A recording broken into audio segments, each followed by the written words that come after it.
지난주에는 예수님을 위해 값비싼 향유옥합을 깨뜨린 마리아에 대해서 말씀을 전했습니다. 그런데 오늘은 정반대로 자기의 욕심을 위해 예수님을 은 30에 판 가룟 유다에 대해서 말씀을 전하게 됐습니다. 본문은 예수님이 12제자 중에 한 명인 가룟 유다가, 누가요? 가룟 유다가 예수님을 은 30에 대제사장들에게 파는 내용을 기록하고 있습니다. 그러면 오늘 3절로 짧은데 과연 이 짧은 내용 속에서 왜 하나님은 이 성경 속에 이 가룟 유다가 은 30에 예수님을 팔았는가? 우리에게 주시는 분명한 메시지가 있을 겁니다. 교훈이 있을 거예요. 그죠? 그래서 본문이 우리에게 주시는 교훈이 무엇인가? 오늘 한번 생각해보고 말씀을 통해 깨닫는, 그리고 거기서 내가 버릴 것은 버리고 그리고 취할 것은 취하는 그런 은혜가 있길 주님으로 축원합니다. 첫째는 뭐냐? 가룟 유다의 이 배반을 통해서 우리가 깨닫는 첫째 교훈은 뭐냐? 탐심을 버리라는 거예요. 따라합시다. 탐심을 버려라. 자, 우리가 14절을 한번 읽어볼까요? 본문 14절 시작. 그때 12 중에 하나인 가룟 유다가 하는 자가 대제사장들에게 가서 말하되 자 15절을 보니까 내가 예수를 너에게 넘겨주리니 얼마를 주려느냐 하니 그들이 은 30을 팔아 뭐 했어요? 달아주었다 라고 말하고 있는 것을 볼 수가 있다라는 것이죠. 가룟 유다는 예수님과 제자리 공동체에서 뭐를 맡은 사람이었어요? 무슨 담당이었어요? 회계 담당이었어요. 그래서 이 가룟 유다가 어떻게 예수님께 부름을 받는지 성경에 기록되어 있어요? 안 돼 있어요? 안 돼 있어요. 베드로와 또한 안드레와 그리고 요한과 뭐 이런 제자들은 어떻게 했습니까? 그 기록되어 있어요. 어떻게 기록되어 있죠? 배에서 물고기를 잡다가 아니면 그물을 깃다가 뭐 여러 종류 속에서 이 제자들을 부르시는 그런 사건들이 기록되어 있습니다. 그런데 가룟 유다는 어떤 방법으로 왜 이 가룟 유다를 제자로 삼았는지 성경은 기록하고 있지 않다라는 것이죠. 가룟 유다에서 우리가 알 수 있는 것은 무엇이 있는 것 같아요? 가룟 유다에 대해서 알 수 있는 것은 여러 가지 유다 뭐 이렇게 얘기하고 있는데 이 유다만큼은 예수님의 제자 유다만큼 뭐라고 기록되고 있죠? 가룟 유다. 왜 앞에 가룟이라는 단어가 붙은 것 같아요? 왜 그런 것 같아요? 그래요. 가롯 지방에서 살고 있던 유다다. 그래서 그 출생이 그가 고향이 가롯이다. 그래서 뭐라는 거예요? 가롯 유다 이렇게 불려지고 있는 것을 볼 수가 있습니다. 예수님이 제자들 대부분 어디 사람들이었어요? 북부 갈릴리 지역 사람들이었어요. 근데 유일하게 이 남부 지역에 제자가 있었습니다. 그게 누구였다는 거예요? 가룟 유다예요. 이 가롯은 이 이스라엘의 남부 지역에 있는 그런 지역 지명을 말하고 있다는 것을 우리가 알 수 있습니다. 예수님 당시에는 예루살렘에 있는 남부 유다 지방이 이스라엘의 뭐였죠? 중심지였어요. 그렇죠? 예루살렘이 이스라엘의 중심지였잖아요. 그리고 거기에 뭐가 있었죠? 성전이 있었습니다. 그리고 정령 절기 때마다 이스라엘 백성들이 각 지역에서 어떻게 했어요? 다 몰려와서 그 절기를 지키며 하나님께 제사드렸던 것을 우리는 성경을 통해서 알 수가 있다라는 거죠.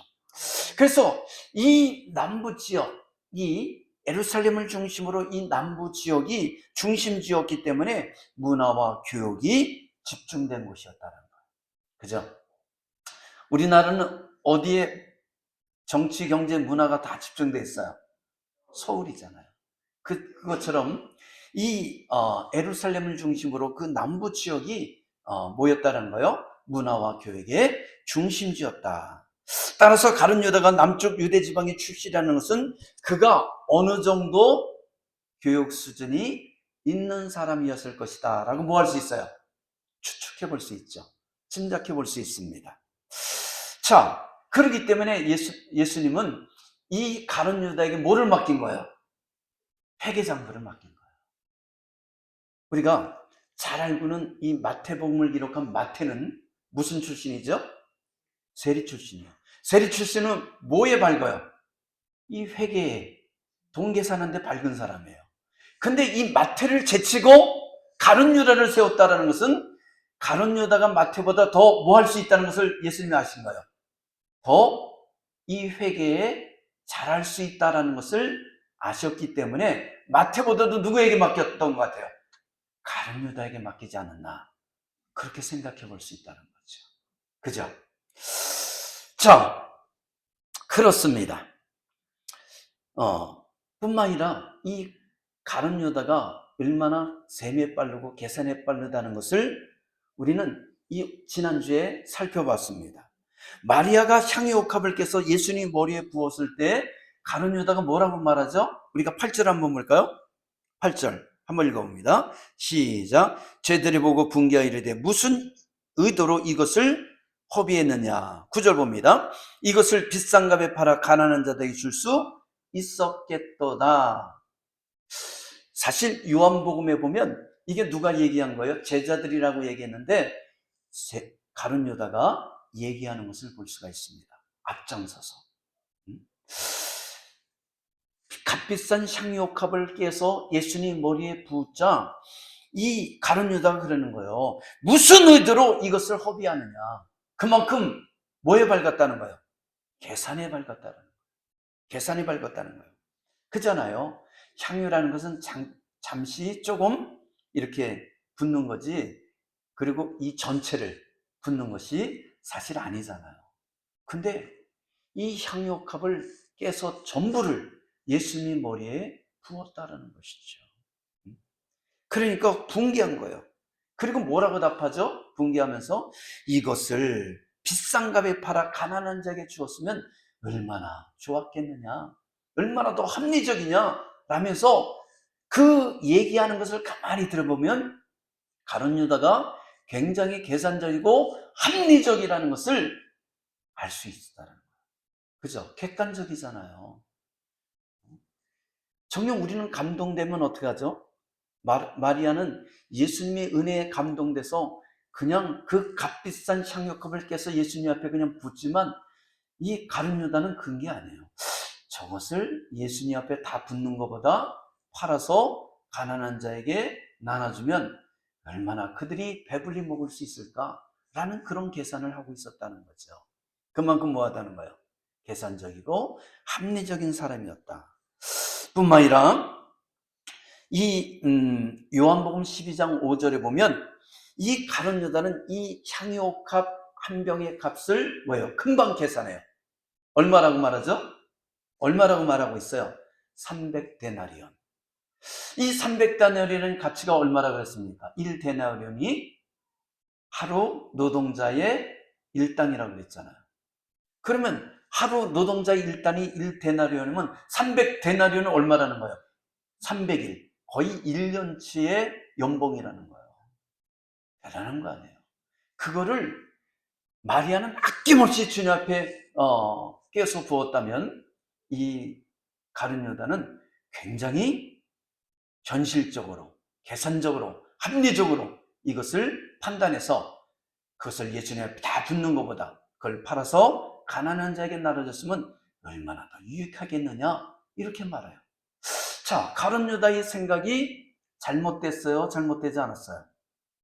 우리 인간적인 관점에서 보면 잘못된 게 없어요. 합리적이잖아요. 올바르잖아요. 그죠? 자, 그런데 문제가 있다라는 거예요. 문제가 있어요. 이 요한은 이 가룟 유다의 속마음을 드러내면서 뭐라고 얘기하고 있냐면 9절에 또한 이것을 비싼 값에 팔아 가난한 자에게 나눠주는 것이 합리적이 아니냐? 그렇게 말한 다음에 뭐라고 또 얘기했냐면 그는 돈괴를 맡은 자라. 그래서 그것을 가끔 뭐하고 있어요? 도적질을 하고 있다. 그렇게 표현하고 있는 것을 볼 수가 있다라는 거죠. 그건 도둑이라는 거예요. 그래서 돈괴를 맡고 거기 넣은 것을 훔쳐감이라라고 요한은 말하고 있다는 거예요. 다시 말해서 요한이 이 가룟 유다가 그 돈괴, 돈주머니에서 이 돈을 끄집어내는 것을 봤어요, 안 봤어요? 봤기 때문에 그렇게 표현하고 있는 것이죠. 여러분, 이 가룟 유다가요, 돈괴를 맡다 보니 돈에 대한 욕심이 생겼다는 거죠. 그래서 좀 속된 말로 뭘 한 거예요? 삥땅을 쳤어요.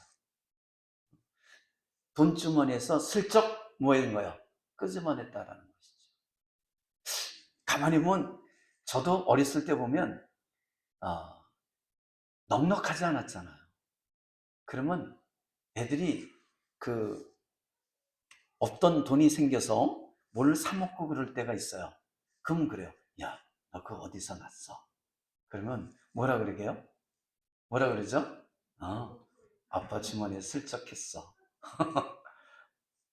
전부 착하셨네요. 착하셨네. 슬쩍 하는 애들이 있어요. 슬쩍 해가지고 뭐 지갑에서 뭐 1,000원짜리 하나, 뭐 몇백 원 슬쩍해서 갖고 나와도 그 당시에는 뭐 했습니까? 라면 땅이나 뭐 이런 거 사 먹을 수 있는 그런 가치가 있었죠. 그랬다라는 거예요. 그런데 이 가룟 유다는 어땠다는 거예요? 이 예수님과 제자들이 공동체 속에서 돈주머니를 맡았던 자였기 때문에 슬쩍슬쩍 뭐 했다는 거야? 주어진 헌금들을 이 삥땅을 쳤던 그런 것을 요한이 봤다라는 것을 설명해 주고 있다는 겁니다. 여러분, 견물생심이라는 사자성어가 있어요. 무슨 뜻이죠? 견물생심. 좋은 물건을 보면 뭐 하고 싶은 거예요? 갖고 싶은 것이죠. 그렇기 때문에 사람은 자꾸 돈을 가까이서 보게 되면 그것을 갖고 싶은 그런 마음이 든다라는 것이죠.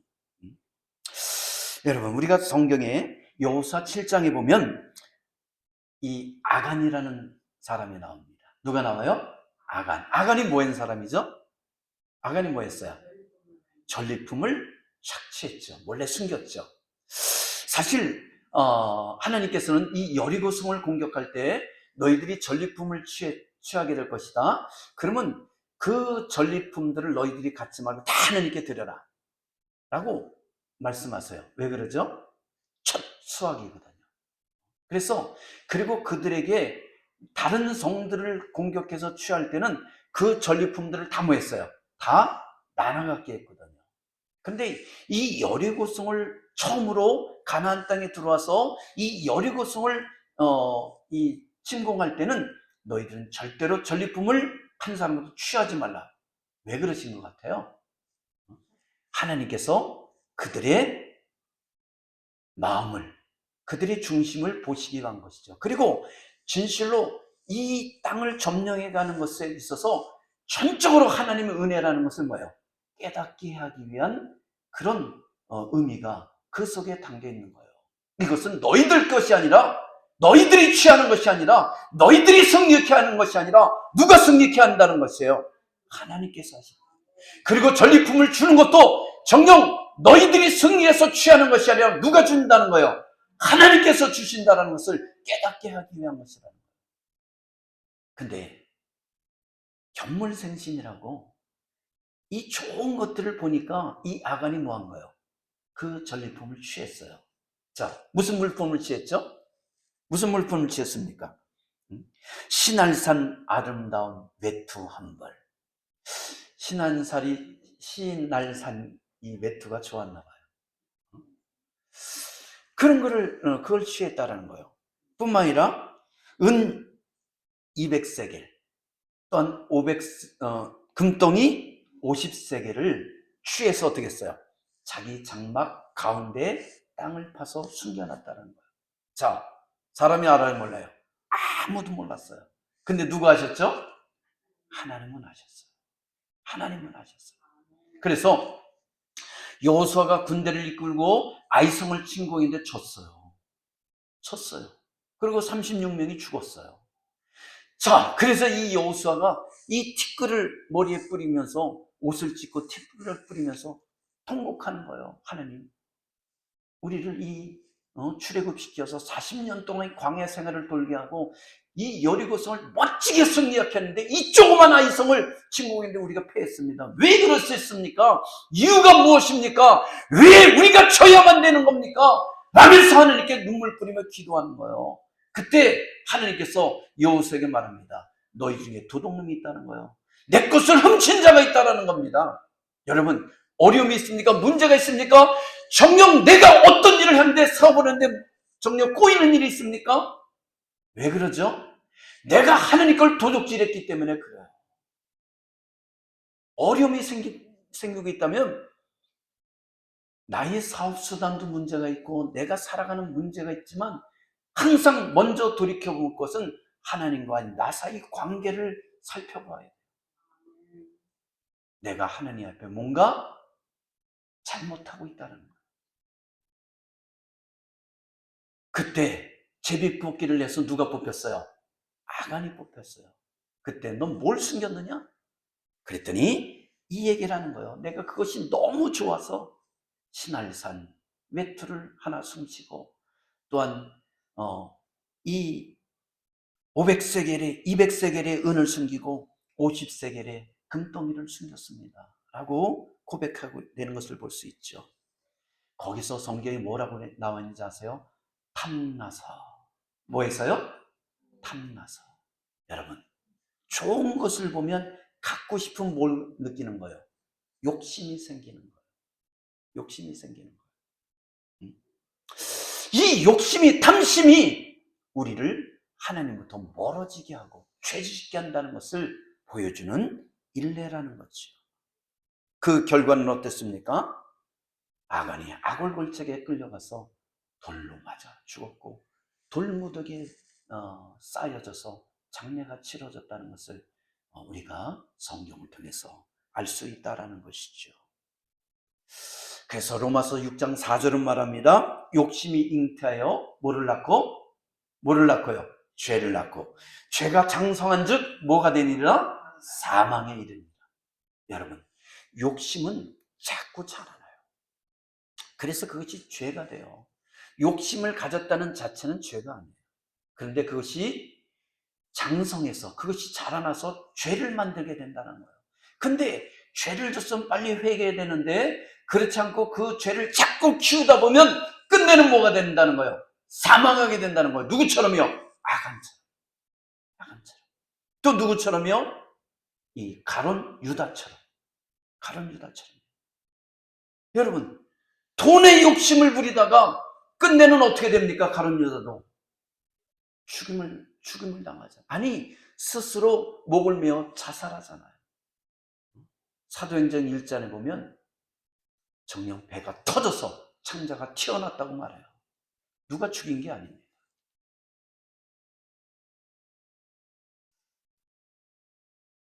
(2013년 5월에) 새마을금고 직원 2명이 11년간 고객돈 129억 원을 뭐 했어요? 횡령했어요. 야금. 왜요? 왜 그랬죠? 돈을 보니까 갖고 싶은 거죠. 내 월급을 보면 어떻게 해요? 너무 쥐꼬리 많은데 이거 뭐 은행에서 돌아다니는 그 돈을 보면 얼마나 거대한 게 왔다 갔다 그래요. 그 결과는 끝내는 붙들리게 되고 결국 감옥에서 책감을 치르게 되었다는 거예요. 작년 2월에 3천억대 횡령했던 이 경남은행 전 간부 항소심에서 징역 35년이 구형됐다고 합니다. 근데요, 여러분, 얼마를 횡령했다고요? 3천억 원. 우리는 그걸 할 수 있어요, 없어요? 우리는 갖고 싶어. 그런 마음은 가질 수 있지만 하고 싶어도 하질 못해요. 왜요? 우리에게는 보이지도 않고 그런 3천억이라는 돈이 보이지도 않고 어디에 있는지도 모르고 어떻게 해야 되는지 몰라. 근데 이 은행에 있는 간부들은 그 루터가 보여 안 보여? 돈줄이 보여 안 보여? 보여요. 그러니까 이렇게 빼내면 되겠구나. 그러다 보니까 어떻게 되는 거예요? 횡령을 하게 되는 거예요. 횡령을 하게 되는 거예요. 제가 예전에 어떤 교수를 만나서 얘기한 적이 있어요. 그랬더니 그 교수가 뭐라 그랬냐면, 목사님, 학교에 내가 요직에 있다 보니까, 높은 직에 있다 보니까 학교 돌아가는 이 흐름 속에서 눈먼 돈이 막 보여요. 그러더라고요. 무슨 돈이 보여요? 눈먼 돈이 보인대, 눈먼 돈이. 대학에 눈먼 돈이 보인대요. 자기가 마음만 먹으면 뭐 할 수 있는 거예요? 그냥 얼마든지 횡령할 수 있는 게 보이더라고요. 그래서 내가 그랬죠. 그래서 얼마 했어요? 얼마 횡령했어요? 그랬더니, 아, 그런 소리 하지 마세요. 큰일 난다고. 그거 건들면 큰일 난다고. 근데 그게 보이니까 뭐 하는 거예요? 횡령을 하는 거예요. 여러분, 그렇기 때문에 우리는 뭘 해서는 안 된다고요? 탐심을 갖지 말라는 거예요. 탐심을 버려야 되는 거예요. 돈에 욕심이 생긴 가룟 여자는 가지 말아야 될 곳에 갔다라는 거예요. 14절 한번 다시 봅니다. 그때 12 중에 하나인 가룟 유다라는 자가 대사장에게 뭐 했어요? 갔다라는 거예요. 왜 갔어요? 왜 갔어요? 돈을 받기 위해서 갔다라는 거예요. 예수님을 팔고 그들에게 돈을 받기 위해서 갔다라는 것이지요. 여러분, 마음에 사람이 탐심을 가질 수 있어요. 근데 이 죄까지 가기 위해서는 이 가룟 유다는 뭐 했다는 거예요? 그것을 행동으로 옮겼다라는 것이 문제인 거예요. 야, 나도 부자가 되고 싶다. 그런 마음 안 가지는 사람이 있어. 나도 저런 차를 사고 싶다. 나도 저런 집에서 살고 싶다. 가질 수 있잖아요. 근데 중요한 것은 가룟 유다처럼 뭐 하고 있다는 거예요? 예수님을 팔아서 돈을 챙기기 위해서 그 돈을 주는 대제사장에 찾아갔다라는 거예요. 이게 우리 삶에 문제가 일어날 수 있다는 것을 우리가 깨달아야 된다는 거죠. 우리는 어디든 갈 수 있습니다. 가는 것은 자유입니다. 그러나 성도라면 가지 말아야 될 것이 있다는 것을 알아야 돼요. 우리 성도들이 가지 말아야 될 것이 뭐냐? 예수님을 파는 자리에 가서는 안 됩니다. 예수님을 욕되게 하는 자리에 가서는 안 됩니다. 주님을 영광을 가리는 자리에 가서는 안 된다는 거예요. 시편 1편에 뭐라고 있죠? 복 있는 사람은 악인의 기계를 쫓지 아니하고 죄인의 길에 서지 않으며 오만한 자리에 앉지 아니해야 된다는 거예요. 이런 자리에는 가지 않기를 주님으로 축원합니다. 이게 하나님의 자녀들의 모습이에요. 이런 자리에 가면 죄를 짓게 돼요. 가는 게 문제예요. 그래서 내 마음에 그런 탐심이 일어나고 정령 죄악된 마음이 일어나면 그것을 뭐예요? 버리시기를 주님으로 축원합니다. 버리려고 안 버릴 때가 있어요. 그럼 딴 일을 해야 되는 거예요. 열심히 운동을 한다든가, 아니면 성경을 읽는다든가, 아니면 뭐 하는 거예요? 찬양을 열심히 부르는 거예요. 기도를 해야 돼요. 그래서 이런 생각들을 뭐 하는 거예요? 이런 생각들이 나지 않게끔 해야 되는 은혜가 있어야 될 줄 믿습니다. 청년 여러분은 어떻습니까? 가룟 유다처럼 돈에 대한 욕심 때문에 나를 구원하신 예수님을 팔아먹지 않고 있습니까? 팔기 위해서 내가 정녕 가지 않아야 될 곳에 가는 그런 엉뚱한 발걸음이 되고 있지 않습니까? 만약에 그렇다면 내 발걸음을 멈추시길 바랍니다. 내가 가서는 안 된 곳을 향해서 가고 있다면 내 발걸음을 멈추시길 바랍니다. 내가 해서는 안 될 행동을 생각을 하고 있다면 그 생각을 멈추길 주문을 축원합니다. 두 번째는 뭐냐면 예수를 팔지 말라는 거예요. 뭐 하지 말라고요? 예수를 팔지 말라. 자, 15절 봅니다. 시작. 내가 예수를 너에게 넘겨주리니 얼마를 주려느냐 하니 그들이 은 30을 달아 주니거늘. 자, 가룟 유다는 대제사장들에게 가서 내가 예수를 너에게 넘겨주리니 나에게 얼마를 주겠느냐? 라고 묻고 있는 것을 보게 됩니다. 가룟 유다는 돈에 눈이 어두워서, 여러분, 돈에 눈이 어두워서 지금 대제사장들에 가서 이 예수님을 붙들기 위해서 셔런이 되어 있는 대제사장들에게 찾아가서 예수를 내가 넘겨줄 테니 너희가 나에게 얼마를 주겠느냐? 이것을 묻고 있는 거예요. 얼마나 기가 막힌 지금 상황이냐는 거예요. 얼마나 말도 안 되는 상황이 지금 벌어져 있고 있는지를 보여주는 모습이라는 것이지요. 여러분, 사람이요, 이 탐심의 눈이 멀으면 다른 게 보여요, 안 보여요? 안 보여요. 안 보여요. 정녕 우리가 죄를 질 때 보면 정상적인 생각을 하게 되면 죄를 안 짓게 돼요. 근데 눈이 멀어버리면 정녕 자기는 못하게 죄를 짓게 되는 그런 상황을 초래하는 것을 볼 수가 있다라는 것이죠. 자, 이 은 30이 얼마의 가치인 것 같아요? 응? 여러분, 이 은 30의 가치가 얼마인 것 같아요? 이거는 출애굽기 21장 32절에 보면 종의 몸값의 가치예요. 무슨 가치라고요? 종의 몸값의 가치. 소가 만일 남종과 여종을 받으면 그 소임자가 은 30세겔을 그 상전에게 줄 것이요 라는 말이 있어요. 종이 소에 바쳐 죽었어요. 그러면 이 소 주인이 이 남종 여종이 주인에게, 상전에게 얼마를 주라고요? 은 30세겔을 주라는 얘기예요. 그래서 이 은 30이라는 것은 종의 몸값이라는 것이죠. 이 대제사장들은 예수님을 하나님의 아들로 본 것이 아니라 뭘로 본 거야? 그냥 하나의 종으로 봤다라는 거예요. 하나의 종으로 봤다라는 거예요. 그러니 이 대제사장들에게 있어서 예수님이 아무리 천국 복음을 전할지라도, 그리고 죽은 자를 살리고 뿐만 아니라 모든 귀신들을 쫓아내며 모든 질고와 질병을 치료한다 할지라도, 소경이 눈을 뜨고 기머리 귀를 열고 안진뱅이를 일으키는 것을 보여줬다 할지라도, 이들이 예수님을 정녕 하나님의 아들로 믿지 않고 뭐로 보고 있다는 거예요? 그냥 종으로 보고 있다는 거예요. 별 볼 일 없는 종으로 보고 있다는 겁니다. 그러니 이들이 예수님을 믿으려 하겠냐는 거예요. 예수님 메시지를 들으려 하겠냐는 거예요. 근데 가룟 유다는 그 예수님이 어떻게 했다는 거예요? 종의 몸값을 받고 팔았다라는 것이죠. 가룟 유다는 어떤 사람이었습니까? 예수님이 은혜를 받아서 정녕 12제자의 하나로 부름을 받았을 뿐만 아니라 3년의 공생의 동에서 예수님이 엄청난 하나님의 아들이심을 입증하는 그런 수많은 기적과 표적을 보았고, 뿐만 아니라 천국 복음을 통해서 하나님의 그 살아있는 생명의 메시지를 들었지 않았냐는 거예요.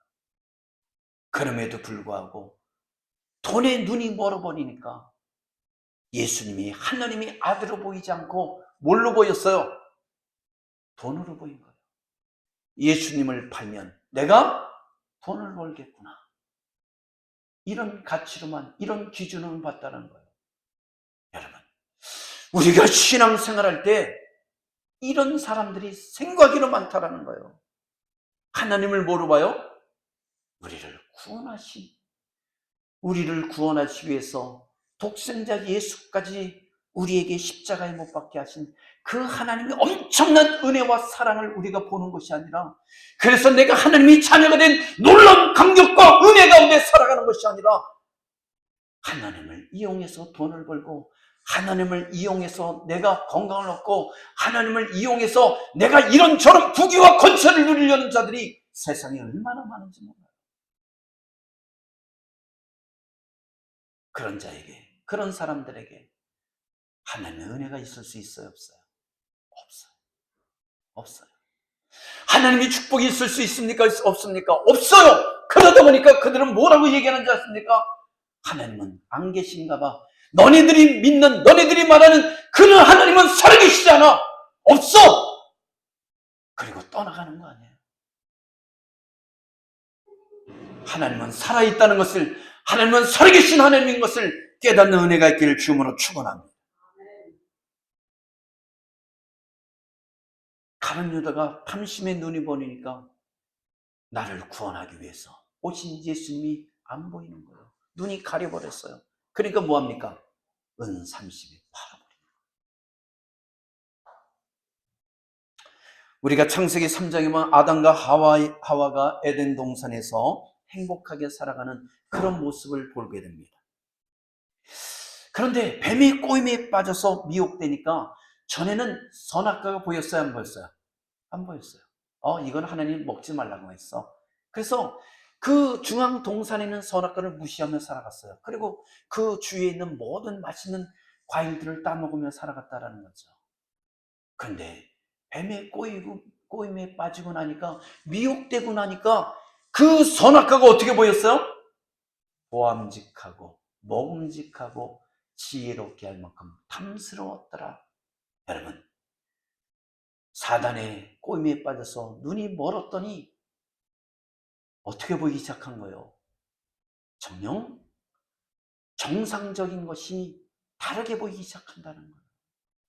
선악과는 먹어서는 안 되는 거야. 하나님이 먹지 말랬어. 이것이 귀를 막고 눈을 멀게 했더니 그 선악과가 어떻게 보였어요? 먹음직하고 보암직하고 지혜롭게 한 만큼 탐스러웠더라. 정녕 눈을 멀게 하고 그 생각을 뒤집어 버렸어요. 그랬더니 어떡합니까? 따먹었다는 거예요. 자기만 따먹은 것이 아니라 남편인 아담에게도 주었다는 거죠. 자, 그 결과가 뭐죠? 그 결과가 뭡니까? 그 결과는 정녕 타락에 빠지게 되고, 그리고 하나님의 저주와 심판을 받게 되었다라는 것이에요. 할렐루야. 그래서 사람이 돈에 눈이 멀면 어떤 일이 일어나냐? 디모데전서 6장 10절에 보면 돈을 사랑함이 일만하게 뿌리가 되나니 이것을 탐내는 자들은 미혹을 받아 믿음에서 떠나 많은 근심으로 자기를 찔렀도다. 탐심에 빠지면 믿음에서 떠나게 돼요. 그리고 그 결과는 자기를 찔르는 거예요. 자기를 찔른다라는 거예요. 가룟 유다가 그러잖아요. 눈이 멀어버리니까 정녕 믿음에서 떠나서 예수님을 팔아버렸더니 끝내는 자기를 찔러버렸다는 거예요. 지옥 자식을 만들었잖아요. 끝내는 자기의 죄가를 감당하지 못해서 어떤 일이 일어납니까? 스스로 목매다 죽는 그런 어처구니 없는 짓을 저지르는 것을 볼 수가 있다라는 것이죠. 할렐루야. 그래서 그 결과는 뭡니까? 2000년이 지난 지금 그 가룟 유다는 예수님을 판 배신자라고, 영원한 배신자라고 그렇게 일컬음을 받고 있잖아요. 성경은 마리아와 가룟 유다를 뭐하고 있습니까? 대비하고 있죠. 가룟 유다는 돈에 눈이 멀어 예수님을 판 뭐예요? 영원한 배신자라면, 이 마리아는 어떤 여인이에요? 자기의 가장 값비싼 향유컵을 깨서 예수님의 아낌없이 그 머리에 부었던 여인이라는 거죠. 그 결과는 뭐라고 일컬어주고 있죠? 예수님께서 그러시잖아요. 이 복음이 전파되는 곳마다, 말씀이 전달되는 곳마다 이 여인을 뭐하라는 거예요? 기억하라. 그래서 기억될 여인으로 지칭받고 있잖아요. 기억하라. 2000년이 지난 지금도 마리아는 예수님 앞에 자기 모든 것을 드렸던 여인으로 기억된다면, 정녕 이 가룟 유다는 어떤 여인, 어떤 존재였습니까? 예수님을, 돈의 욕심이 눈이 멀어서 예수님을 판 자라고 그렇게 일컬어지고 있다는 거예요. 여러분은 가룟 유다처럼 예수님을 판 자로 기억되길 원합니까? 아니면 마리아처럼 정녕 예수님 앞에 기억되는, 아니 모든 사람들에게 기억되는 그런 기억되는 자로 기억되기를 원합니다. 정녕 마리아처럼 예수님을 앞에 기억될 수 있는 그런 교인들이 되길, 성도 되길 주님으로 축원합니다. 축원합니다. 끝으로는 세 번째는 회개할 기회를 놓치지 말라는 거예요. 무슨 기회를 놓치지 말라? 회개할 기회를 놓치지 마라. 우리가 16절 한번 봅니다. 시작. 그가 그때부터 예수를 넘겨줄 기회를 찾더라. 자, 가룟 요단 대제사장들에게 은 30을 받고 그때부터 예수를 넘겨줄 기회를 찾고 있었다라고 말합니다. 여러분, 가룟 유다는 점점 더 죄악의 깊은 수렁으로 뭐하고 있어요? 들어가고 있었다는 거예요. 가룟 유다가 예수님을 팔기 위해 대제사장들에게 갔어요. 뿐만 아니라 은 30을 받았습니다. 그리고 예수님을 넘겨주기 위해서 기회를 찾고 있었어요. 이게 점점 뭐하고 있는 거예요? 깊은 죄의 수렁으로 빠져들어가고 있는 그 단계를 보여주고 있잖아요. 그죠? 아니에요? 제가 잘못 이해하고 있어요? 그렇잖아요. 그러고 있죠. 점점 깊은 죄로 빨려들어가고 있잖아요. 우리가 성경 한 면을 더 보면 우리가 이 최후의 만찬 거기 보면 예수님께서 뭐라고 말씀하시죠? 예수님께서 성령 이 만찬에서 이 중에서 나를 팔자가 있을 것이다 그렇게 말씀하세요. 그때 베드로는 이 가룟 유다는 뭐라고 그러죠? 뜨끔했으면 회개를 했어야 되잖아요. 근데 어떡합니까? 회개하지 아니하고 오히려 오리발을 내미는 것을 볼 수 있다는 거예요. 하나님 주님께서는 회개할 수 있는 기회를 이 가룟 유다에게 많이 주었다라는 것이죠. 여러분, 사람이 마음의 욕심을 품을 수 있죠. 그런데 이 가룟 유다는 그 마음을 떨쳐버리지 못했다는 거죠. 그래서 그것을 행동으로 옮겼어요. 그게 뭐예요? 대제사장들에게 가고 뿐만 아니라 내가 예수를 넘기면 나에게 얼마를 주겠느냐? 그리고 은 30을 받아오고 뿐만 아니라 예수를 넘길 기회를 두루두루 찾아다니고 정령 최후의 만찬에서 예수님께서 여기 중에 나를 팔자가 있는다라고 말함에도 불구하고 오리발을 내밀고 여러분 많은 기회가 있었음에도 불구하고 가룟 유다는 회개를 했어요, 안 했어요? 회개를 하지 않았다는 것이죠. 회개를 하지 않았어요. 여러분, 사람이 죄에 빠지게 되면 어떻게 된다는 거예요? 빨리 회개하면 그게 살 길인데 그러지 않냐고 점점 죄의 수렁으로 빠져들어간다는 거예요. 여러분, 늪이라는 거 알죠? 늪, 수렁. 이런 것은 어떤 것이죠? 눈으로 볼 때는 그냥 풀숲인 것 같아요. 근데 자기도 모르게 그게 빠졌어요. 그럼 어떡하죠? 벗어나기 위해서 막 발버둥쳐요. 발버둥 치면 칠수록 점점 어떻게 해요? 수렁으로, 늪으로 빠져들어가는 것을 볼 수 있잖아요. 그러기에 애초부터 죄악된 마음을 갖지 않는 것이 중요하고 또한 죄악된 마음을 가졌으면 어떻게 하는 거예요? 빨리 회개할 때 그것이 살 길이라는 것을 깨닫길 바랍니다. 사무엘하 11장에 보면 이스라엘이 암몬과의 전투가 일어납니다. 뭐가 일어나요? 전쟁이 일어납니다. 치열하게 싸웁니다. 그때 이 다윗이 그 전쟁에 참전한 것이 아니라 이미 다윗은 이 백정노장이 되고 어느 정도 이제 안정된 왕권을 갖고 있기 때문에 요압 장군이 선봉이 돼서 암몬과 싸우고 이 다윗은 뭐하고 있었어요? 실컷 잠을 자고 그리고 저녁 무렵에 일어나서 그 궁전에 그 옥상 정원을 쫙 거닐고 있어요. 그러다 뭘 봤죠? 목욕하고 있는 한 여인을 발견합니다. 그래서 전령을 보내서 뭐하죠? 그 여인을 데려와라. 그리고 그와 동침을 하게 돼요. 근데 그만 어떤 일이 일어났죠? 임신을 하게 됩니다. 그래서 그 임신을 숨기기 위해서 전쟁에서 싸우고 있는 이 밧세바의 남편 우리아를 불러들여요. 그리고 뭐하죠?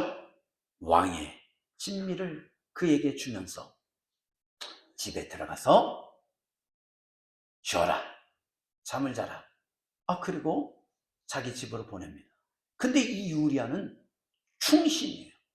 충신이에요. 나의 주인과 정녕 많은 군사들이 뭐하고 있어요?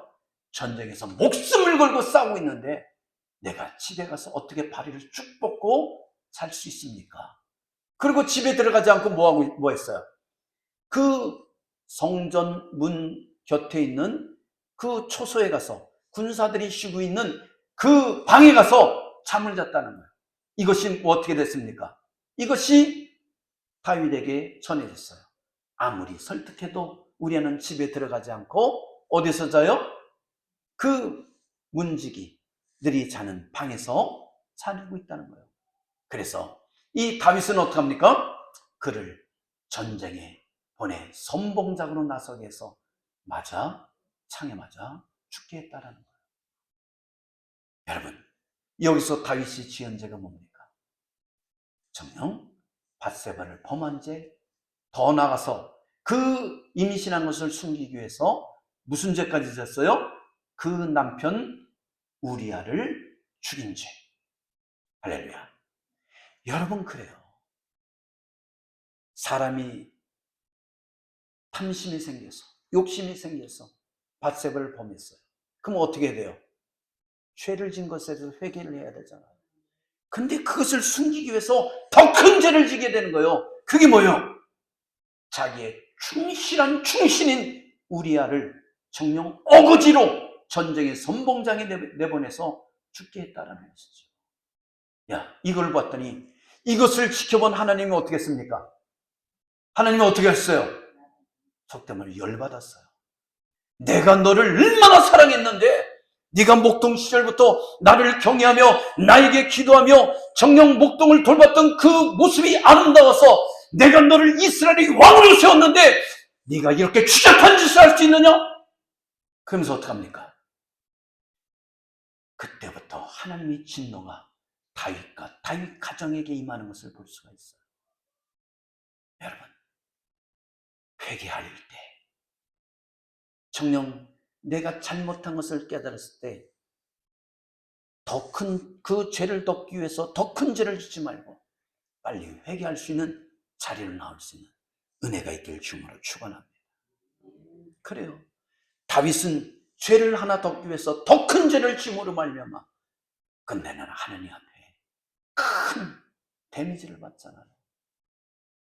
밧세바를 통해 태어난 아이는 죽게 되고 뿐만 아니라 백주 대낮에 그의 후궁들은 겁탈을 당하고 또한 그 아들에 의해서 아들 압살롬에 의해서 왕권을 찬탈당하고 구테타가 일어나서 정녕 피난길을 가는 너무나 비참하고 초라하고 그리고 참담한 그런 상황을 맞이하게 되었다라는 거예요.